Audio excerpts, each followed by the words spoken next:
Баршаңызға қайырлы күн. Сіздермен бүгін осындай керемет гүру лағманның сайын жасайтын боламыз. Кафедегі лағманнан да керемет болып шығады. Етімізді осылай төртбұрыштап жұқалап турап аламыз. Жұмыртқамызды құямыз, үстінен суға ерітілген 1 қасық крахмалымызды құямыз. Оның үстінен 2 қасық соямызды құямыз. Тұзымызды, қара бұрышымызды дәміне қарай салып, бетін жауып 40 минутқа маринадталуға қоямыз.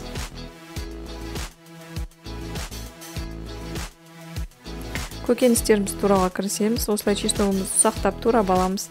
Пиязымызды ұсақтап, лазымызды осылай төртбұрыш тығып, және пекинский капустамызды осындай жапырақ-жапырақ тураймыз. Қазанымызға майымызды құйып, маринадталған етімізді салып, жақсылап қуырамыз. Етіміз қуырылып болған соң бір ыдысқа жеке алып аламыз.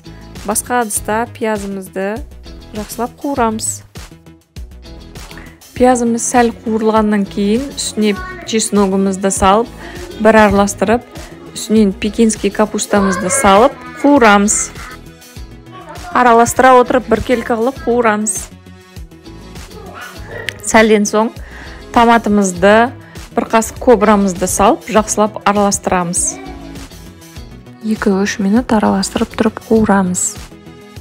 Томатымыз жақсылап қуырылғаннан кейін етімізді үстінен салып, тағы да жақсылап араластырамыз. Баяу отта 5 минут араластыра отыра ұстаймыз.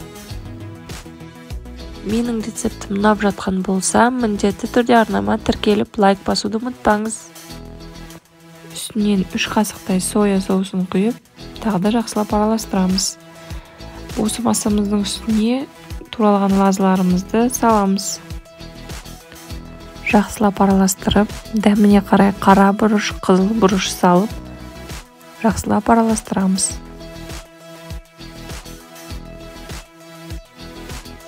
Сайымыздың үстіне су құямыз.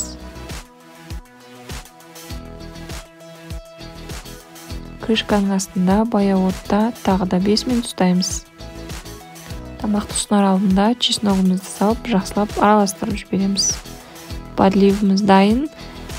Сіздерге міндетті түрде осы рецептпен жасап көруге кеңес беремін. Достар, осы лағманның қамырын жасаудың видеосын мен салған болатымын. Оны комментарийді көрсетіп кетемін. Назарларыңызға көп рахмет. Сіздермен болған Жанар.